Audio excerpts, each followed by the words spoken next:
Good evening, ladies and gentlemen. I've been asked to talk about the legal obligations of the BBC as regards accuracy and impartiality and how they compare with other media. Now, there are details, there are similarities and differences, but the key point, which I will come back to, is that none of it is applied. As I reread the relevant provisions in preparing this talk last night, I was reminded of the old Soviet Union and the enormous gap between the rights set out in its constitution and the abuse in practice of the state's untrammeled power. But let's look at the rules governing the BBC, de bene esse, as we lawyers say. I'll talk about the rules as they stand. It remains to be seen what changes, if any, the government will make when it renews the BBC's charter next year. And there is here an opportunity to get some improvement, but we must get our case across to MPs and ministers if we are to achieve that. And again, that's a point that I'm going to come back to. So, as matters stand, the Charter requires that the BBC strictly and faithfully comply with its agreement with the Secretary of State. And that agreement places several important obligations on the BBC and on its constituent parts. In particular, the BBC must do all it can to ensure that controversial subjects are treated with due accuracy and impartiality in all relevant output. And relevant output is defined as output of any UK public service which consists of news or deals with matters of public policy or political controversy. And UK public services include the UK television and radio channels and the BBC website and the BBC's educational materials. Next, the UK public services must not contain any output which expresses the opinion of the BBC on current affairs or matters of public policy. The BBC Trust must draw up a code giving guidance as to the rules to be observed in connection with these requirements, and that code is contained in the editorial guidelines which Leslie just mentioned. And the BBC Trust must do all it can to secure that the code is complied with. And the BBC Trust must also seek to ensure that the BBC makes people in the UK aware of international issues and of the different cultures and viewpoints of people living outside the UK through news and current affairs and other outputs, and must bring high-quality international news coverage to international audiences. Now, complaints, going back to the BBC's charter, this also states, complaints to the BBC have an important role to play. The BBC Complaints Handling Framework, including appeals to the Trust, is intended to provide appropriate, proportionate and cost-effective methods of securing that the BBC complies with its obligations and that remedies are provided which are proportionate and related to any non-compliance. And the BBC Agreement requires the BBC Trust to establish frameworks for handling complaints, and that every framework must ensure that all appeals that raise matters of substance are subject to a right of appeal to the Trust, and that the Trust is the final arbiter if any question arises as to whether an appeal is for the Trust to determine or not. The Trust must ensure that, so far as practicable, the published framework and procedures place a complainant on an equal footing with the BBC. The published framework and procedures must give detailed information on how complainants can expect to be treated, including, for example, in terms of timescales, and must provide for complainants to be given ad hoc, clear guidance explaining how the complaint system, including appeals, works, and the availability of other methods by which redress might be pursued. And whenever the Trust determines a complaint or an appeal, adequate reasons must be given. Now, how many of you have complained to the BBC? Hands up, please.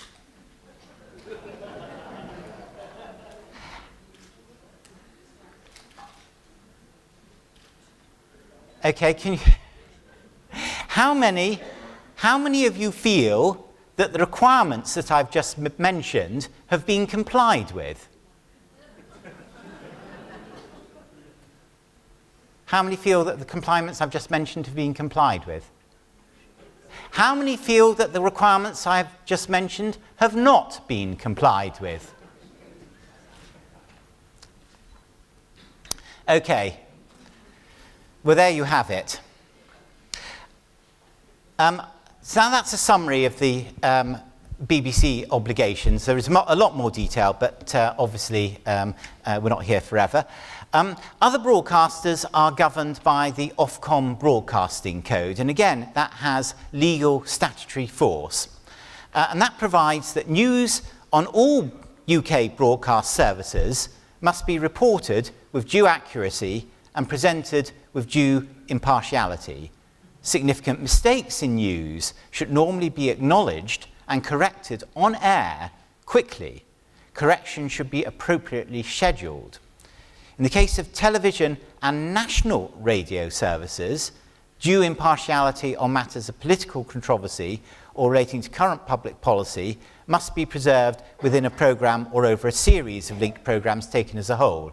So there's a difference between news, which in all cases must be with due accuracy and due impartiality, and other coverage where you must have due impartiality in the case of television and national radio services. But local radio stations do not have the same general obligation of impartiality, except in relation to news.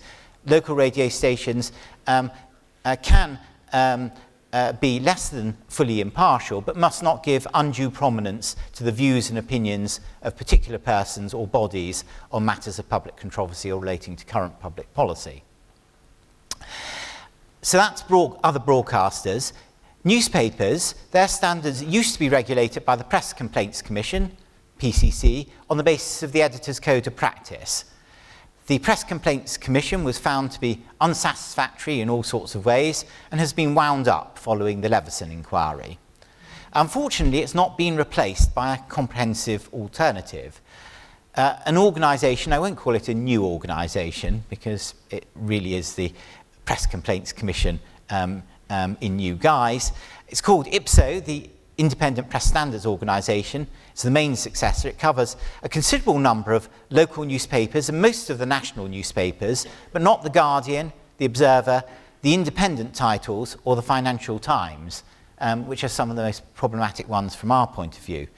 IPSO continues to, so as far as IPSO is concerned, it continues to apply the Editor's Code of Practice, which basically requires accuracy on the part of newspapers, but not impartiality.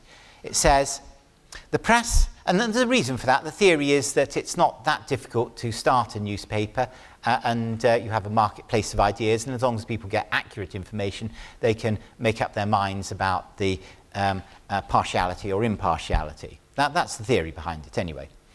The Editor's Code of Practice says the press must take care not to publish inaccurate, misleading or distorted information, including pictures. A significant inaccuracy, misleading statement or distortion once recognised must be corrected promptly and with due prominence, and where appropriate an apology published. And in cases involving the regulator, where someone's made a complaint, prominence should be agreed with the regulator in advance. That's an important point if you are making a complaint to IPSO to have in mind, to make sure you get agreement on how the correction is going to be published. Don't leave it to the newspaper to decide that. And the press, whilst free to be partisan, the code says, must distinguish clearly between comment, conjecture and fact. So that's the Editor's Code. The Financial Times accepts the Editor's Code of Practice but doesn't accept IPSO currently. It has a separate complaints commissioner, a barrister called Greg Callis, whom I don't know, but I'm bound to say, looking at his credentials, he does seem to be quite well qualified and sufficiently independent, but I don't have any experience of complaining to him. The Guardian also purports to accept the Editor's Code, a slightly mealy way. It says a sound statement of ethical behaviour for journalists, it describes it, and provides a reader's editor to consider complaints. Now, the current reader's editor was formerly a reporter, news editor, and then managing editor of The Guardian News and Media. A complainant can appeal to a review panel which comprises John Willis, ex-BBC, Geraldine Proudler, The Guardian solicitor, and Eleanor Goodman, ex-Channel 4 News. The Independent has its own code of practice, which states, "It's our primary endeavour to publish information that is accurate and will not mislead readers. You must take care not to distort information either by disingenuous phrasing or by omission." You can complain about the content, but there's a form on the website. But as far as I can see, there's not even a pretense of a separate panel to review complaints, unless I've missed something as regards the Independent. Someone may perhaps correct me if I have. Anyway, so much for the theory, for the rules. Let's have a look at the reality. Now, Hadar is going to talk about the actual coverage of Israel by the BBC and its failure to comply with its obligations of accuracy and impartiality when it comes to Israel. And Leslie's already spoken about some of the consequences of that regarding anti-Semitism, radicalisation, and ultimately terrorism. I'd just like to add to this point about how the position is perceived in Jewish communities in the UK, and I appreciate many people here will perhaps know this, if not in statistical form. But there was a survey of over 4,000 British Jews in 2010, and it found that 79% considered that the BBC News coverage was biased against Israel. 14% considered that it was generally balanced, 4% didn't know, and 3% considered that it was biased in favour of Israel. And the main report showed that this sample of 4,000 was generally representative of Britain's Jews, but with a degree of overrepresentation of the politically more liberal. So those figures relating to the BBC were not corrected for that, and are likely to understate the proportion of Britain's Jews who consider that the BBC's coverage is biased against Israel. And apart from that element of that the sample was not fully representative, apart from that, it was actually a large sample, 4,000 in political terms. The 95% in technical terms, 95% confidence limits for the 79% will be plus or minus 1.3%. And I think that 79% or more is a quite remarkable finding given the diversity of Britain's Jews and their outlooks. But turning now to the BBC's treatment of complaints, and I'll try and explain, some of you, many of you from the poll we've just taken will be familiar with much of this. They're referred to staff who seem to regard their role as to provide reasons for rejecting complaints rather than considering whether they are justified, what corrections should be made, and what steps might be taken to improve coverage in future.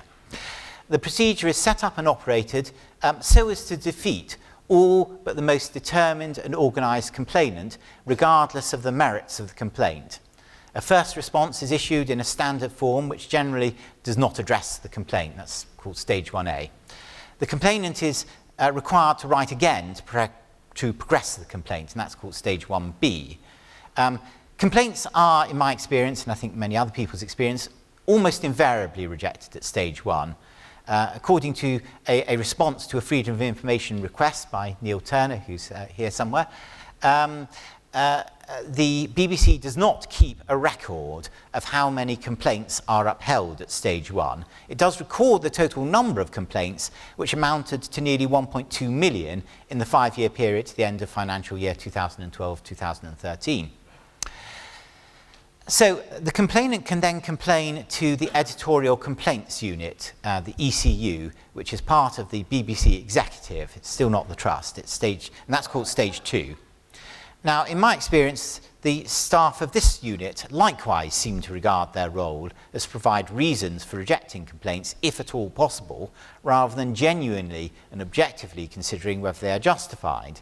And according to the response to Neil Turner's Freedom of Information request, a total, and no relation, by the way, this isn't a family party, according to the response to Neil's request, a total of 166 complaints were upheld at this stage in the 5-year period that I've just mentioned, representing 0.014% of the complaints originally received. 0.014%. Complainant can then appeal to the Editorial Standards Committee of the BBC Trust. However, the staff of the Editorial Standards Committee regularly refuse to admit appeals regarding inaccuracy or bias against Israel on the ground that they do not raise an issue of substance. That's their great let-out. You can ask the Editorial Standards Committee to review the refusal, but again, I found that complaints of anti-Israel bias or inaccuracy are generally rejected as inadmissible. Even if an appeal is considered, it is rarely upheld. In the 5-year period I've just mentioned, a total of 30 complaints were upheld by the Editorial Standards Committee. This is across the board, not just Israel coverage. Total of 30 complaints were upheld, representing 0.0025% of complaints originally received. So the total upheld 0.016%.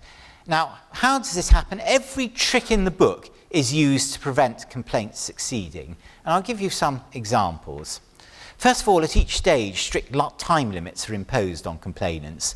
If the complainant doesn't respond or appeal in time, the complaint can't be further pursued. Now, many of us have times when we're busy and frantic dealing with other things. If the BBC's response comes in at any of the multiple stages at a time when one's busy, then you're down and out, as it were. You can't go on. Now, just a point here.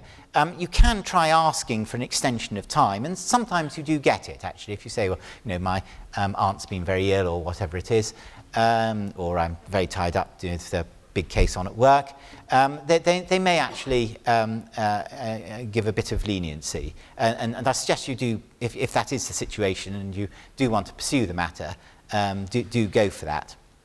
But no time limits are imposed on the BBC, or if they are, it disregards them with complete impunity. And because of the BBC's delays and the multiplicity of steps in the procedure, it often takes up to, if not more than, 2 years. And during this period, the biased and misleading coverage goes uncorrected and lodges in the minds of those who saw, heard, or read it. Secondly, if the response of the journalist or editor to a complaint is so inadequate that even the complaints handling staff don't feel able to use it, they ask the journalist or editor to try again and again and again. No such effort is expended towards assisting complainants. Then the BBC is regularly permitted to rely on further material of which the complainant is not afforded to any fair opportunity to comment. And I'll come to a more specific example of that in a moment. The Editorial Standards Committee, if you get as far as the BBC Trust, generally instructs an advisor, for example, a former BBC journalist, to prepare a report about a complaint. Now, in one of the cases in which I was involved, and Gilead Inni of Camera, when an advisor suggested that our complaint of anti-Israel bias and inaccuracy should be upheld and rather was in our favour, she was asked to rewrite her report.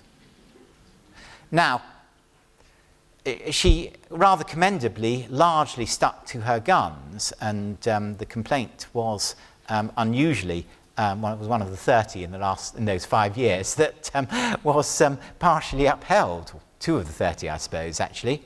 But I bet she's not been invited to advise the Editorial Standards Committee again. And these people are usually former BBC journalists, by the way. We're not told who they are. Freedom of information requests, they refuse to disclose who they were. But sometimes because they sometimes write to people asking for information, and we sometimes find out. And on those occasions, both those occasions I've heard about it, it's been an ex-BBC journalist, funnily enough.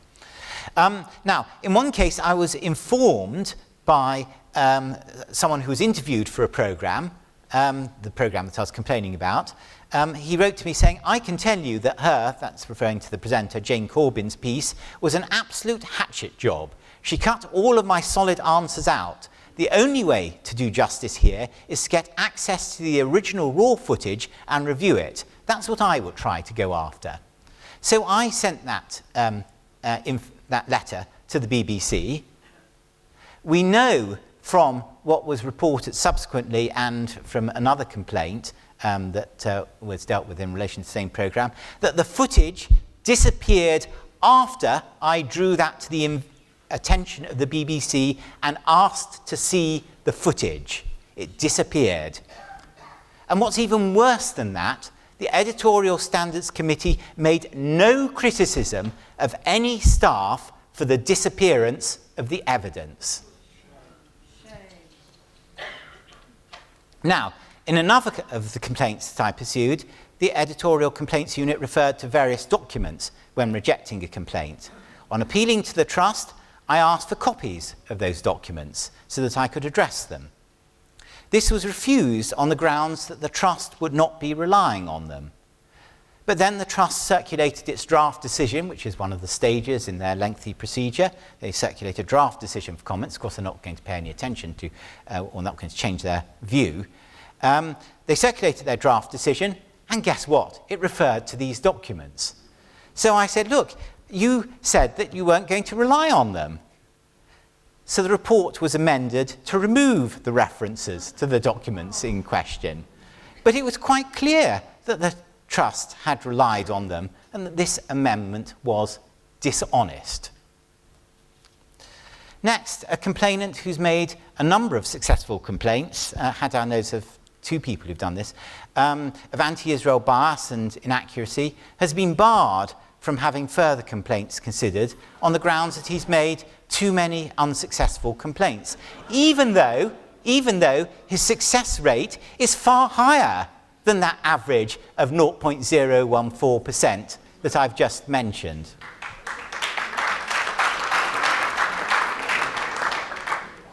Now, and this is one of his complaints, a news report by Orla Guerin opened with the words, Israel's big guns and pictures of them. Israel's big guns pounding Gaza again today.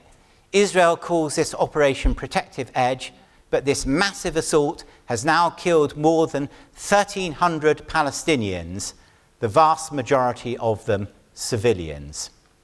And this theme was constantly repeated in the coverage last year and was a major reason for the highest ever recorded number of anti-Semitic incidents during the summer last year. As a report of the all-party parliamentary inquiry into anti-Semitism put it, there was an overwhelming consensus amongst those that submitted evidence or gave personal testimony at the regional meetings that were held that the media, and in particular the BBC, had a role to play in whipping up anger through emotive content in the news and analysis that was broadcast. So the complainant pointed out that it was not accurate to say that the vast majority of Palestinian casualties were civilians when there was substantial evidence that nearly half of them were terrorists. The BBC rejected the complaint, and the Editorial Standards Committee of the BBC Trust refused to consider an appeal on the ground that it had no reasonable prospect of success. They said, we agreed that the adjective vast had not been an appropriate adjective to use, but we judged that the difference between substantial and vast in this context was not so significant as to amount to a material inaccuracy, and it was therefore duly accurate. Now, as Leslie just pointed out, the editorial guidelines state that all, and they're legally binding rules, the editorial guidelines state all BBC output must be based on sound evidence, thoroughly tested, and presented in clear, precise language. How anyone could honestly apply that test and reject that complaint is beyond me. And this dishonesty, which I and others have experienced at all levels of the BBC, is a national disgrace on the part of a major national institution.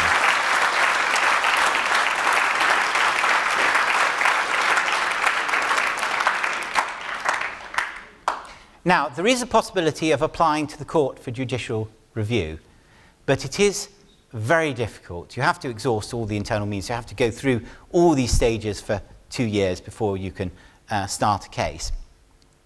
And the legal standard is very high. You have to show that no rational body could reach that decision, or a fundamental failing of procedure that hasn't been in any way remedied. And over and above the very high legal standard, you have the fact that the court will be very reluctant to find against a national treasure such as the BBC. And the really big problem is this, that normally, there are some possible ways around it, but normally you have to pay the BBC's costs if you lose. And the BBC hire the most expensive lawyers that money can buy, and believe me, they're very expensive. You're talking potentially about a bill of hundreds of thousands of pounds. I did think that the last one that I mentioned, I thought he had a reasonable chance of success on an application for judicial review. I tried to get some people to back it financially to indemnify him if he lost, because he didn't want, obviously, to be wiped out personally. But I wasn't, I'm afraid to say, successful. But if people know, and I think it would have been a very good time to bring the case, because it would have been going on now, at the time they're coming up to the charter renewal. But if anyone knows of people who might be willing to back such a case, please do get in touch with me. And then you have the issue that even if a complaint is upheld, there's no effective remedial action to undo the effects of the original misleading or biased coverage. The finding on the complaint is reported on a page of the BBC's website, which viewers don't normally access. Sometimes objectionable conduct on the BBC's website is changed very slightly. Sometimes you can get it changed a bit more if you persist, as Haddad so marvellously does. But since this is often, if you pursue the complaints procedure, it's often years after the original news. The article in question then is not promoted on a main page of the website if it was on the website, and is hardly viewed. Sometimes the best chance is when you complain immediately on something that is very clear, and possibly do get some change made at that stage. Anyway, that's the position regarding the BBC. Just very quickly, Ofcom's procedures, they are actually much less onerous than the BBC, and that's a plus point. But the outcomes have still been unsatisfactory, and one of those concerned a biased and tendentious documentary on Channel 4 entitled Inside Britain's Israel Lobby, which played to a classic anti-Semitic trope of Jewish conspiracy that has led to genocide in the past and is still widely believed in parts of the British population today. The general thrust of the programme was that Britain's secretive Israel lobby controls politicians and the media. And one example it cited was the partially successful complaints by myself and CAMRA in respect of a biased and inaccurate article by Jeremy Bowen about the Six-Day War and its aftermath on the BBC's website. The programme said that our complaints had caused the BBC to veer off its path of impartiality. Now, someone who knew about my complaint telephoned me the following day saying he was calling me because he wished to hear the voice of the most powerful man in Britain. And you know, this whole thing would be laughable if it were not so serious. But serious it is, because the Prime Minister, as the Prime Minister observed in the Nine Styles speech at the school in Birmingham, when you look in detail at the backgrounds of those convicted of terrorist offences, it may begin with hearing about the so-called Jewish conspiracy and then develop into hostility to the West and fundamental liberal values before finally becoming a cultish attachment to death. And I prepared this quite independently of the other speakers' talks. Anyway, Ofcom rejected the complaints about that programme. It was completely oblivious to the impact of the programme on anti-Semitism, failed to recognise clearly biased content. It bizarrely supposed that there could be no objection to biased and misleading statements regarding Israel in the programme on the ground that it was about Britain's Israel lobby. And you can read it. I mean, it's extraordinary. So there it is. For all the BBC's wonderful programmes in many areas, I've come to the conclusion that the world would be a better and safer place, certainly for Jewish people, and probably for many others, if the BBC were dissolved.